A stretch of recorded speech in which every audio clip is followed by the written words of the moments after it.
E aí pessoal, estou de volta com uma camisa bem a rigor para falar do assunto genética, sexo e comportamento sexual. Se você assistiu o primeiro vídeo, você viu que o problema da esquerda é se pautar no racionalismo cego, sem dar a devida importância para as questões empíricas, que a ideia russoniana dá origem às teorias construtivistas e socioconstrutivistas. Mas se você parar para perceber, a filosofia russoniana da tábula rasa não é embasamento somente para essas teorias. Esse igualitarismo cego do socialismo, do comunismo, essa ideia de ressocialização de presos, da lei da palmada e da ideologia de gênero, são todas ideias suportadas pelo conceito de tábula rasa. Mas vem cá, será que essa ideia de tábula rasa existe mesmo? Como você consegue me explicar que um bebê procura o peito da mãe e, ao encontrar, ele vai até a região do bico e inicia um processo de sucção? Se a mente é uma tábula rasa, como bebês pensam? Como eles traçam relações de causa e efeito? Como surdos e mudos pensam? O pensamento mais simples, como o conceito do número 1, tem a sustentação de uma lógica elaborada. O cérebro tem a sua linguagem própria para testar a estrutura e a consistência do mundo. Mas nós nunca vemos a maquinaria da análise lógica, apenas as conclusões. Existe um psicólogo voltado ao empirismo metodológico que acaba com essa ideia de tábula rasa. Eu vou deixar os links aqui de uma palestra dele no TED Talks. E não somente com essa ideia de tábula rasa, o Steven Pinker acaba com essa ideia de choque cultural, de que tudo é construído. Segundo ele, esse choque cultural ele é causado pelo superficial, pelo que nós notamos em outra cultura. Por exemplo, outras culturas vão acreditar em outros deuses, outras culturas terão outros tipos de arte e isso poderá causar um grande choque. Mas isso quer dizer que é absolutamente diferente as culturas? Não, exatamente essas coisas são iguais. Em todas as culturas existiu um conceito de Deus, existiu arte, música, inclusive semelhanças entre esses tipos de divindades, esses tipos de arte, de música, enfim. Agora que a gente sabe que tábula rasa é uma balela, vamos partir para os dados científicos? Uma das definições mais clássicas sobre o que é vida diz que um ser vivo nasce, cresce, se reproduz e morre.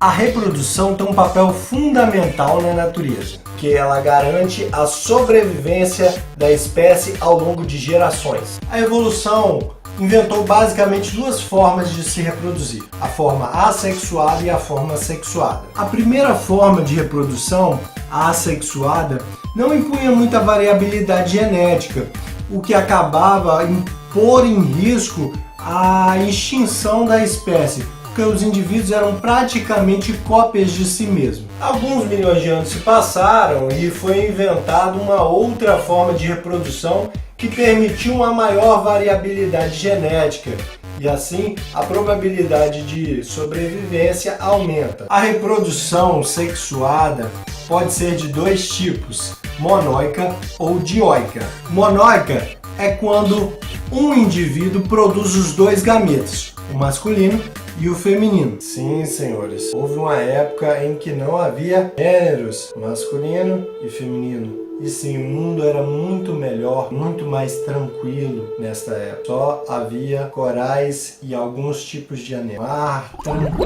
Então a evolução pensou assim, esse mundo está muito igualitário, ele está muito comunista. E como uma boa capitalista opressora, a evolução criou os seres dioicos, de dois gêneros diferentes. Dioica é quando um indivíduo consegue produzir apenas um tipo de gameta, ou o masculino ou o feminino. Nesses seres, geralmente, o sexo é determinado pelos cromossomos sexuais. Por exemplo, nós temos o sistema X0, XY e ZW de determinação do sexo. A nossa espécie possui o sistema XY, em que as mulheres têm os cromossomos sexuais XX e o homem tem os cromossomos sexuais XY. Uma curiosidade é que o cromossomo Y, na verdade, é um cromossomo X sem uma perninha. Ele possui poucos genes e um desses genes é o gene SRY. Esse gene é responsável por determinar o sexo biológico do indivíduo, pois a partir dele que se dá a diferenciação dos testículos no embrião. É justamente devido a esse gene que ocorre alguns casos naturais de transexualismo. Num processo chamado crossing over, durante a meiose, ocorre a translocação desse gene do cromossomo Y para o cromossomo X, podendo formar um gameta XX com esse gene que determina o sexo masculino. O resultado da fecundação de um gameta XX com esse gene pode formar um homem com cromossomos sexuais XX. Similarmente, num processo de deleção desse gene no cromossomo Y, é possível que se tenha uma mulher com um cromossomo XY. Mas isso, senhores, é um caso muito raro. E é bom deixar bem claro que em um desses dois casos você nunca saberia disso. Você iria casar com a pessoa e na hora de ter filho, a pessoa é estéril e você não entende o porquê, você quer ter filho, você vai no médico. Se por um acaso esse médico passar um exame para saber o cariótipo dessa pessoa, quando ele ler o cariótipo, ele vai falar: Glu glu, sua mulher é XY. Ou Seu marido é XX. há também casos mais complexos, como na SIAC, Síndrome da Insensibilidade Androgênica Completa, em que nenhum dos receptores androgênicos são capazes de fazer com que a testosterona se acople, ou como no defeito genético que produz a enzima 5-alfa-redutase 2, que é responsável pela característica da genitália externa, ou no caso da hiperplasia suprarrenal congênita, em que há uma hipersecreção de testosterona. Mas isso eu vou abordar no outro vídeo, quando eu falo de transexualismo no esporte. A SIAC, por exemplo, foi retratada no House. Assiste esse trechinho aqui. Wilson já fez um ultrassom. Diz que ela tem ovários pequenos. O ultrassom seria ideal se estivéssemos procurando câncer no ovário. O que estamos procurando? Isso aí.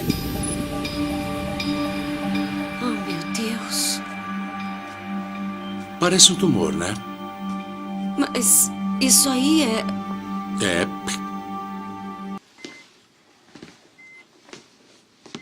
Achamos o tumor. Ela tem câncer? Tecnicamente, não. Então não é câncer.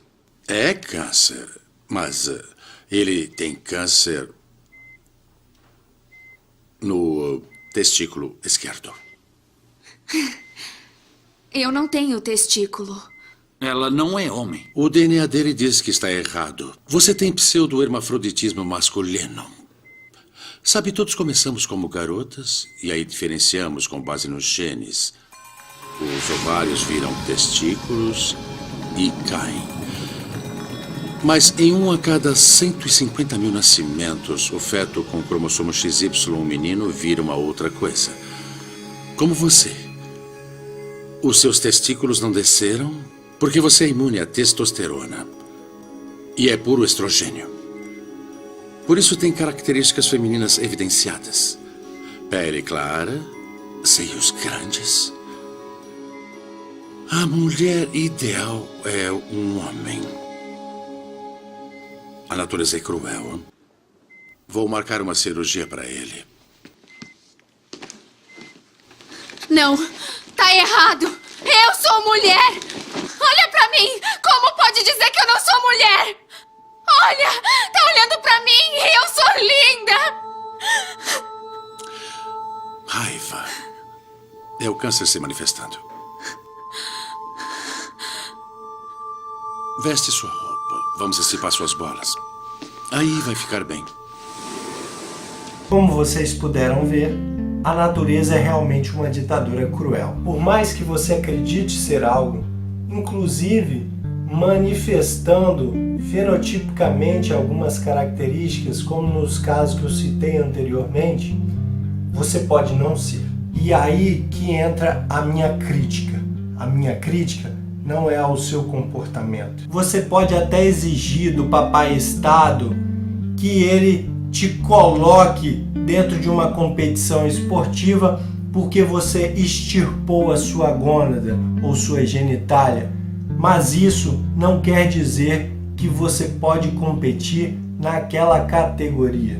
Você não é o que você pensa ser. O Estado pode até fazer isso cometendo injustiça com outras pessoas, mas a natureza, ela não costuma se importar com as suas aspirações. E assim, características masculinas como hipertricose auricular, como calvície ou doenças de heranças ligadas ao sexo, como hemofilia, doença muscular de Duchenne ou daltonismo, irão se manifestar de forma diferente em você. Síntese: você possui uma identidade biológica e negar isso pode lhe custar a vida. Sem alterações do cariótipo ou genéticas até então conhecidas, alguns indivíduos manifestam comportamentos diferentes daquele do seu sexo biológico. A neurociência traz alguns dados que vão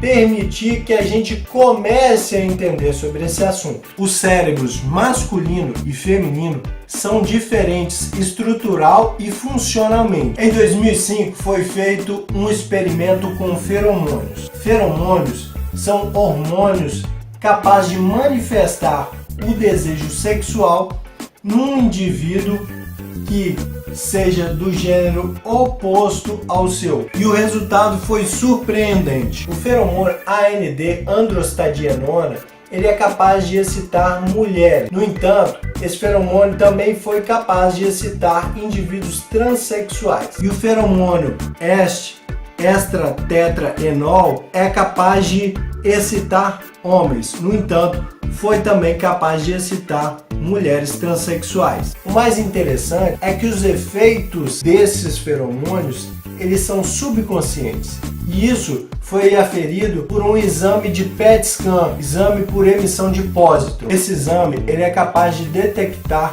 a ativação do núcleo olfatório e do EOP, que são responsáveis por essa excitação. O estratetraenol não é capaz de produzir ativação destes núcleos nas mulheres heterossexuais. E a androstadienona não é capaz de produzir ativação em homens heterossexuais. Esse achado é muito mais belo do que qualquer ideologia que promete acabar com o preconceito. Porque, na verdade, esses indivíduos que são alvos de preconceito, na verdade, têm o seu comportamento igual ao de homens e de mulheres heterossexuais.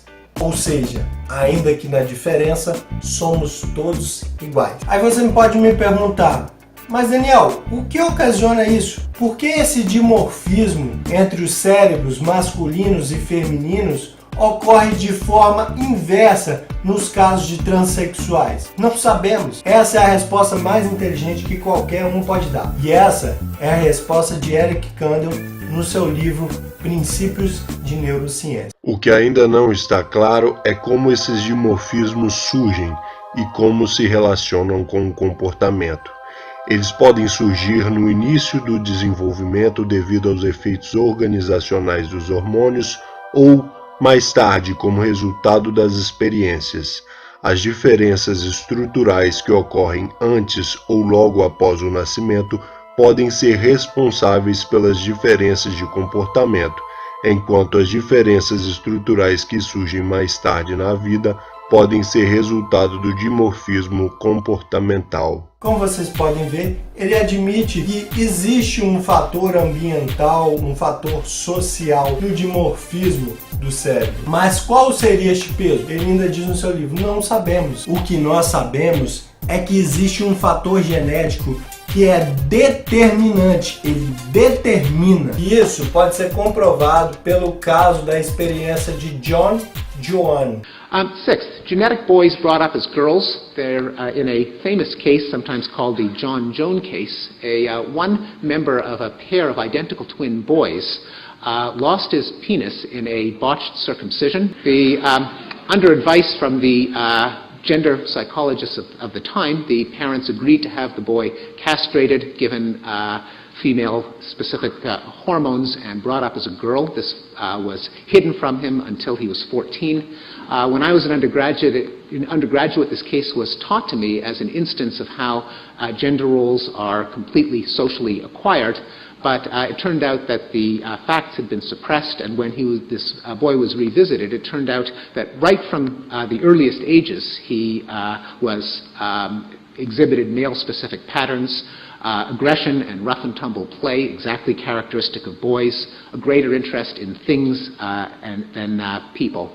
At the age of 14, suffering from depression, his father finally told him the truth. He underwent further surgery, married a woman, adopted some children, and got a job in a slaughterhouse. E também nos casos de defeito genético na enzima 5-alfa-redutase, em que os indivíduos são criados como meninas até a adolescência. Porém, na adolescência, quando ocorre uma maior secreção de testosterona, o indivíduo começa a virilizar, criando pelos no corpo, engrossando a voz, aumentando a massa muscular, e a maioria desses indivíduos adota comportamento sexual masculino. Nos casos também de hiperplasia suprarrenal congênita, algumas mulheres, mas não todas, acabam adotando o comportamento bissexual ou homossexual.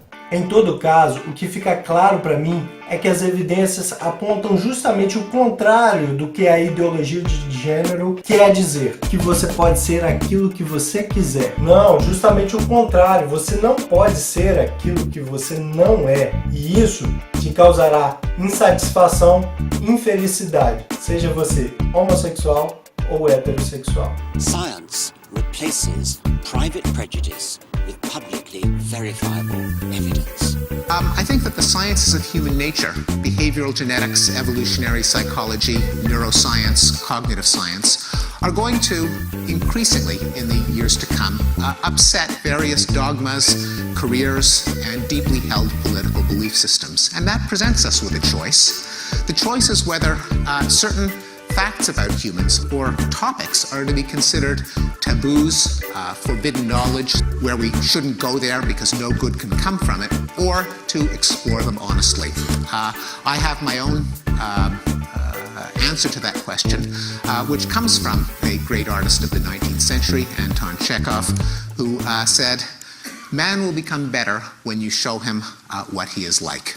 And I think that the argument can't be put any more eloquently than that. Thank you very much.